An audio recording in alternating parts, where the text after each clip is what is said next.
पहाड़ी सिलसिला है, ये पानी वहाँ तक फैला हुआ है और इस जानिब पानी नशेब की तरफ, डाउन की तरफ बढ़ रहा है। दूर मोहम्मद साहब अगर मुझे यहाँ ना मिलते हैं तो शायद मैं रास्ता भटक जाता। कराची के करीब ये ज़मीन चीकू, शरीफा और पपीते की काश्त के लिए ज़रखेज़ है।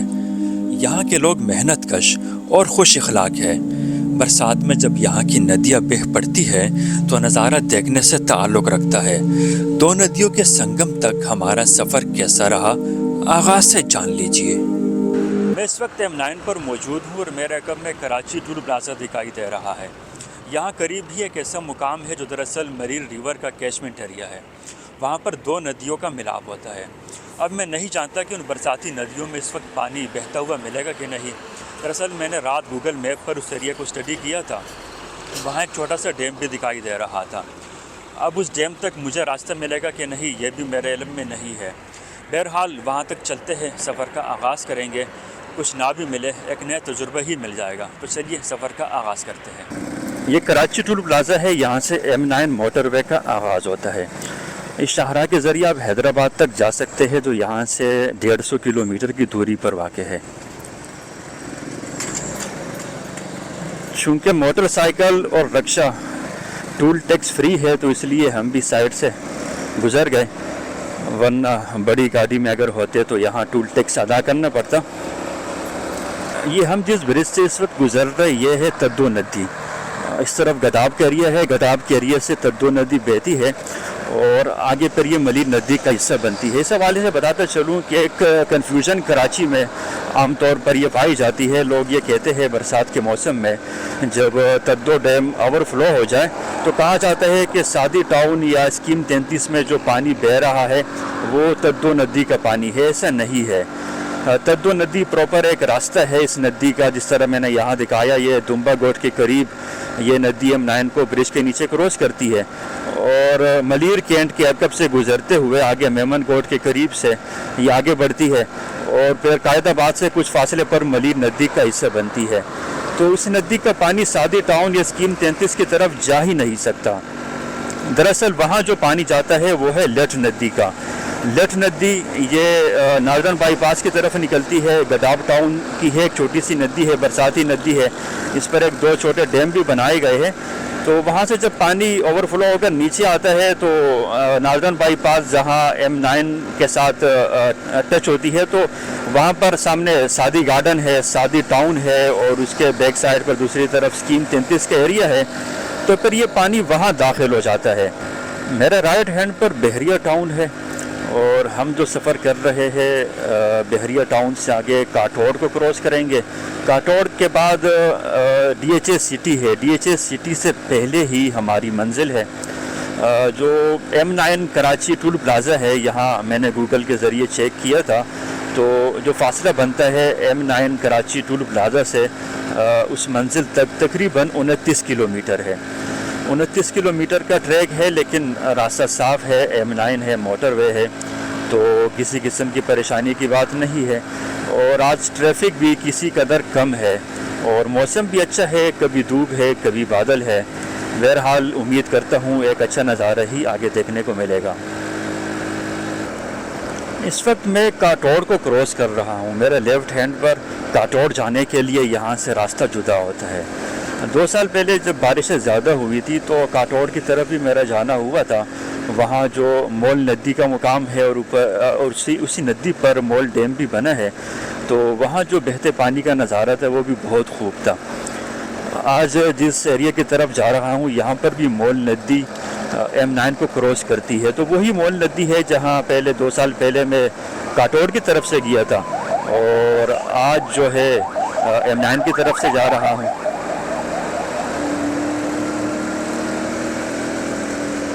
तकरीबन अपनी मंजिल पर पहुंच चुका हूं। सामने DHA सिटी है और यहीं पर ब्रिज है जिसके नीचे नदी गुजरती है। यहाँ तामीराती काम भी चल रहा है, बहुत ज़्यादा धूल मिट्टी उड़ रही है।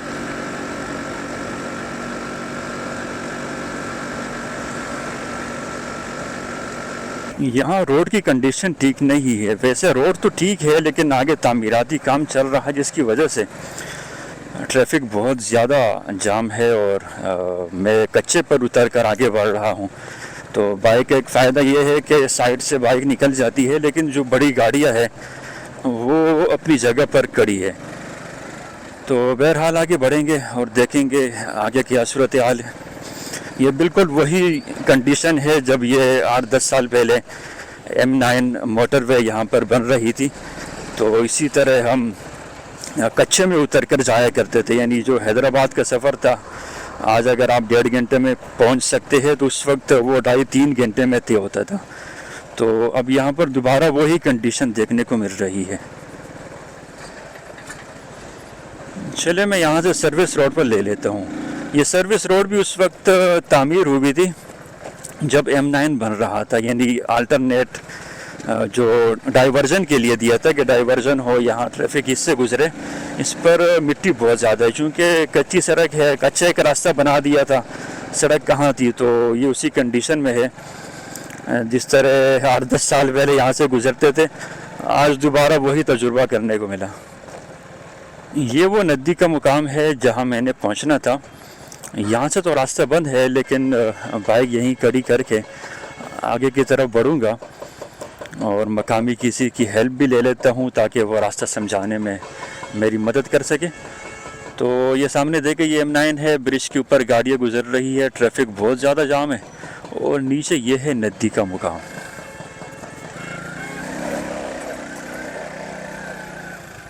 यहाँ एक झोंपड़ी नज़र आई है, चलता हूँ, मकामी लोग नज़र आ रहे हैं तो इनसे मालूम कर लेता हूँ कि यहाँ उतरने के लिए कौन सा रास्ता बेहतर रहेगा।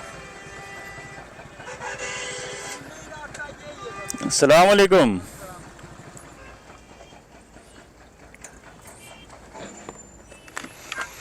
बुजुर्गों कैसे, खैरियत से?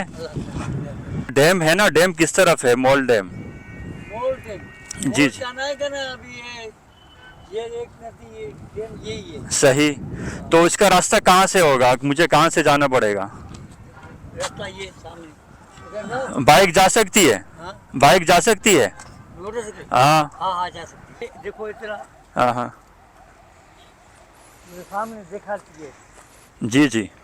एक नदी वो है खतेजी नदी। हाँ खतेजी ये मॉल है। ये खतेजी ये मॉल है, ठीक है। और पानी मुझे कहाँ मिलेगा? क्या करेगा? पानी पानी बहता पानी कहाँ मिलेगा जो नज़ारा है यहाँ करने वाला? अभी पानी बह रहा है कि नहीं बह रहा? हाँ ये पानी चलता है ना। ये पानी चल रहा है? हाँ मॉल का। सही। वो खतेजी का है, दोनों पानी आ रहे हैं। वो सामने ये जो पहाड़ी टीले नजर आ रहे हैं, हाँ घर नजर आ रहे हैं, वो जो सफेद एक घर सब बना हुआ है वहाँ पर। दूसरी नहीं जाए। चले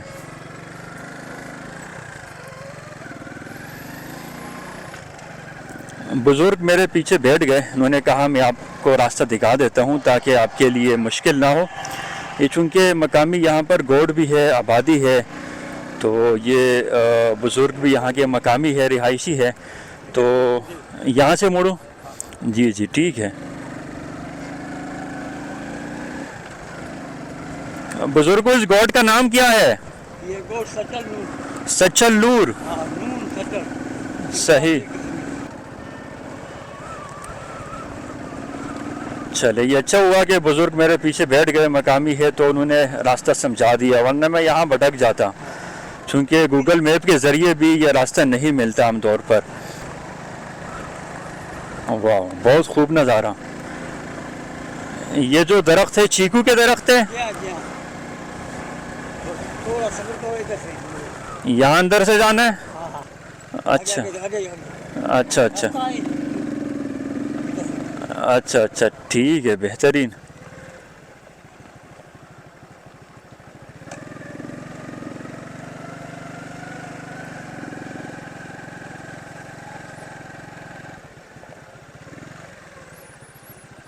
ये है डैम जी, वाह ज़बरदस्त।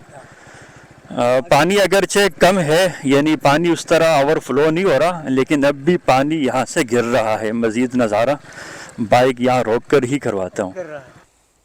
ये सामने वो बंद है जिसके ज़रिए इस पानी को रोका गया है।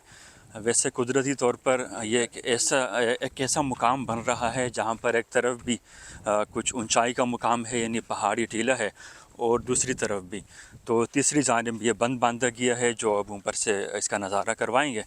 तो यहाँ एक बेहतर लोकेशन बन रही है डैम के हिसाब से। अच्छा, यहाँ से भी पानी नीचे उतरा है। दरअसल ये कैचमेंट एरिया है। कैचमेंट एरिया से मुराद ये है कि जहाँ अतराफ़ का जो उस इलाके का पानी किसी एक दरिया में नीचे जाके जमा हो। तो यहाँ पर भी ये दरिया का पानी, जो अतराफ़ के इलाके का पानी है, बरसात में पानी यहाँ से बह बहकर इस दरिया की तरफ आता है। तो कच्चा रास्ता है, ऊपर हम इस टीले पर चढ़ गए जहाँ से ये डैम का नज़ारा किया जा सकता है। वाह जी वाह, बहुत खूब। ये देखे तहद निगाह वहाँ तक, जहाँ तक ये जो पहाड़ी सिलसिला है, ये पानी वहाँ तक फैला हुआ है। और इस जानिब पानी नशेब की तरफ, डाउन की तरफ बढ़ रहा है। और सामने ये है M9 जहाँ पर कंटेनर इस वक्त नज़र आ रहे हैं। और ये है DHS सिटी। DHS सिटी के बिल्कुल सामने के एरिया में ही ये डैम यहाँ पर बना है, जो मोल डैम के नाम से मारूफ़ है। दुरानी साहब, ये बताएं इसकी जो गहराई है वो कितनी होगी? तकरीबन आज तक मैंने बोला 25 फुट है नीचे। 25 फीट नीचे है, यानी यहाँ नहीं उतरना चाहिए। यहाँ बिल्कुल ना उतरे, बहुत ज़्यादा गहराई है। अलबत्ता जो नीचे एरिया है, जो डाउन की तरफ पानी बह रहा है, यहाँ पर पानी कम है। तो लेकिन ये जो एरिया है, यहाँ पर भी पानी ज़्यादा है। डूब गया। आपका भाई डूबा है? भाई का बेटा। भांजा? भाई का बेटा है। अच्छा, भतीजा? भाई का बेटा भतीजा। तो 25 उम्र थी, 25 साल उम्र थी, यहाँ से नीचे उतरा, इधर गया, उधर पहुँच गया। अब देखिए, मकामी लोग हैं, इनको तैरना आता है, लेकिन जब एहतियात नहीं करेंगे तो ये हादसात पेश आते रहेंगे। बहरहाल यहाँ तो बिल्कुल ना उतरे। अब मैं नीचे उतरूँगा, पानी की तरफ जो बहता पानी है उसका भी नज़ारा करवाऊँगा।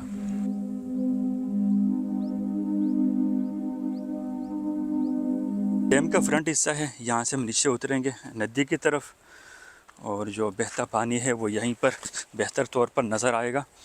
तो जहाँ तक हमें मौका मिले आगे बढ़ेंगे, और जहाँ गहराई महसूस हो तो वापसी कर लेंगे, क्योंकि गहराई में नहीं जाना भाई। पानी अगरचे बहते हुए अच्छा लगता है, लेकिन ये है कि पानी ख़तरनाक चीज़ भी है। जिनको तैरना नहीं आता वो तो बिल्कुल भी पानी की तरफ ना उतरें, बस दूर से नज़ारा करें। नज़ारा ही करते हुए अच्छा लगता है। जहाँ नदी में रास्ता तंग हो और चट्टाने हो और वहाँ से पानी गुज़र रहा हो तो मज़ा उसी का है। अब देखें, यहाँ पानी यानी इसका रास्ता तंग हो जाता है, तो तंग रास्ते में जब पानी नीचे बहता है तो शोर करते हुए बहता है। मैं इसी आवाज़ को सुनने के लिए नदियों की तरफ आता हूँ, जो बरसाती नदियाँ है। फिर बरसात के बाद ये मनाजिर यहाँ देखने को मिलते हैं।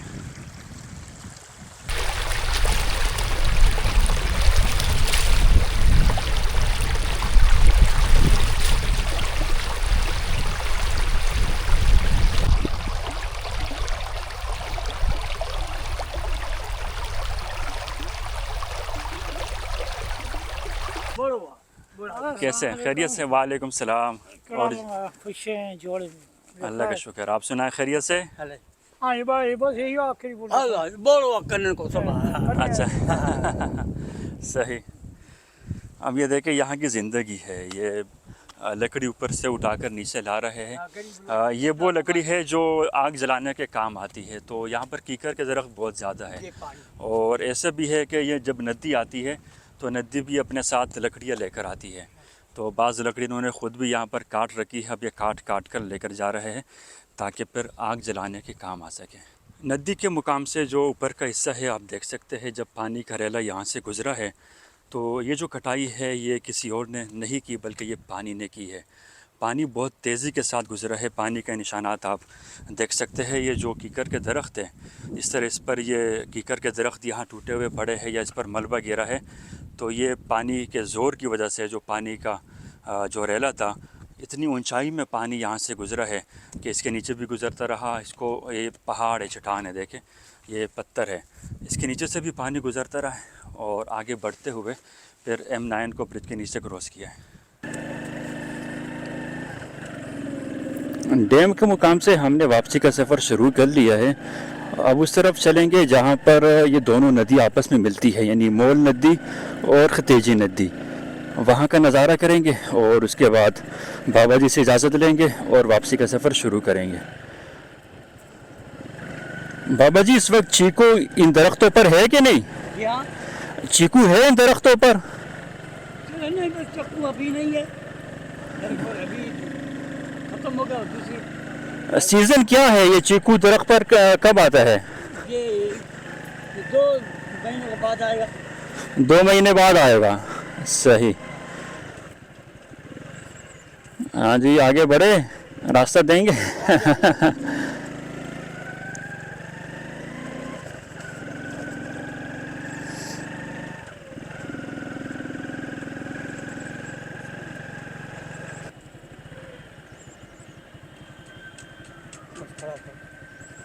हम उस पॉइंट पर निकल आए हैं जहाँ पर दोनों नदियों का मिलाप होता है, यानी मोल नदी और खतेजी नदी।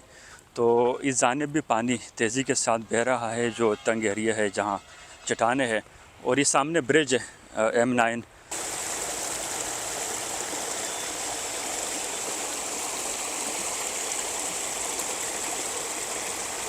मॉल वाला पॉइंट है और आगे थोड़ा सा फासला है, कच्चे का रास्ता है, यहाँ खतेजी।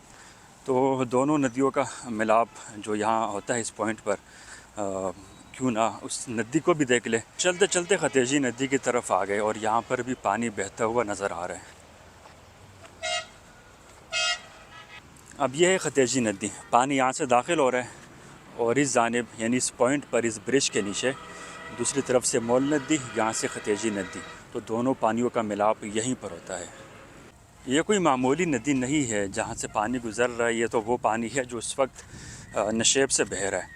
लेकिन ये देखें, ये जहाँ पर कीकर के दरख्त हैं और ये सामने एक पहाड़ी सिलसिला है, यहाँ तक ये नदी भरी हुई यहाँ से बहती है। तो ये जो ब्रिज, जितना बड़ा ब्रिज नज़र आ रहा है, ये मुकम्मल ब्रिज इस कोने से उस कोने तक जब रेला यहाँ आता है बरसात में, इस नदियों में जब पानी आता है तो ये मुकम्मल ज़मीन, यहाँ से आप गुज़र नहीं सकते। मैं इस वक्त नदी के मुकाम से गुज़र रहा हूँ। तो इन नदियों को हम यानी कोई मामूली अहमियत देते हैं कि ये कोई छोटी चीज़ होगी, तो ऐसे नहीं है। बरसाती नदियाँ है, यानी सीज़नल रिवर है, सीज़न में ही इन दरियाओं में पानी आता है, लेकिन जब आता है वो फिर देखने के काबिल होता है। यहाँ झील के तर्ज पर एक तालाब बन चुका है जो पानी से भरा हुआ है, और इसी तालाब से ये पानी इस वक्त नशेब की तरफ बह रहा है।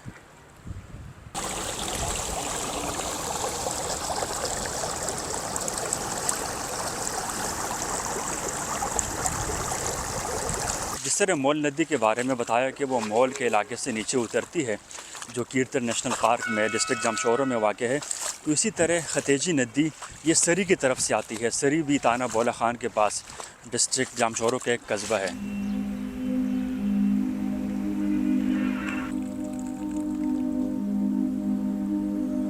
बुज़ुर्ग दूर मोहम्मद साहब अगर मुझे यहाँ ना मिलते हैं तो शायद मैं रास्ता भटक जाता। इनकी मेहरबानी कि इन्होंने मुझे डैम भी दिखाया और खतेजी नदी तक भी ले गए। अब चाय लेकर आए हैं अपने घर से, जो यहाँ ताज़ा दूध की चाय बनी है। तो बहुत शुक्रिया बुज़ुर्गों, आपने मेहमान नवाजी की और रास्ता दिखाया और यहाँ घुमाया। बहुत अभी ये मस्जिद भी खुद बनाई है और हुकूमत की चाहे तो हम गरीब को कोई मदद देगी। हाँ, बुज़ुर्ग कह रहे हैं कि यहाँ गुर्बत बहुत ज़्यादा है, चूँकि ये गोट है, गांव देहात है, तो यहाँ ज़िंदगी बहुत मुश्किल गुज़रती है। और ये बिल्कुल नदी के किनारे है, ये जो कीकर के दरख्त है उसके नीचे नदी है। उन्होंने नदी के मुकाम पर भी मुझे बताया कि जब पानी आया था तो हमें कहा गया कि आप यहाँ से निकल जाए, चले जाए। इनके यहाँ पर जो यहाँ पर अब देखिए मुख्तलिफ़ तरफ यहाँ पर आप नज़र घुमाएंगे, इनके घर भी है, माल मवेशी भी है और फिर पीछे बागात भी है। तो इसको छोड़ना बहुत मुश्किल होता है, इसलिए ये छोड़कर नहीं गए, लेकिन दुआओं में मशगूल हो गए कि किसी तरह ये पानी इसका लेवल गिर जाए। तो पानी गुज़र चुका, अब ये सुकून से यहाँ रह रहे हैं। लेकिन मसाइल है यहाँ पर, मसलन बिजली का भी मसला है। बिजली के लिए ज़्यादातर इन गोटों में ये होता है कि जो सोलर पैनल है उसका इस्तेमाल ज़्यादा बढ़ चुका है और ज़ेर ज़मीन पानी निकालते रहते हैं। बाज़ जगहों पर पानी मीठा है, बाज़ जगहों पर पानी का जायका मुख्तलिफ होता है, ज़्यादा यानी मीठा नहीं होता। और गैस के भी मसाइल बयान कर रहे हैं कि यहाँ पर गैस नहीं है, गैस हालांकि यहाँ से उसकी लाइन गुज़रती है। तो आम तौर पर घरों में लकड़ी पर खाना या जो आग जलाई जाती है उसके बाद फिर खाना और चाय का जो सिलसिला है तो वो लकड़ी का इस्तेमाल यहाँ पर ज़्यादा होता है। बिलाखिर वो पॉइंट आपने देख ही लिया जहाँ पर दो नदियों का मिलाप होता है और यहीं से फिर आगे मलीर नदी तन्हा बहते हुए समंदर की तरफ बढ़ती है। उम्मीद करता हूँ ये नज़ारे पसंद आए होंगे। इसी के साथ मुझे दीजिएगा इजाज़त, वस्सलाम।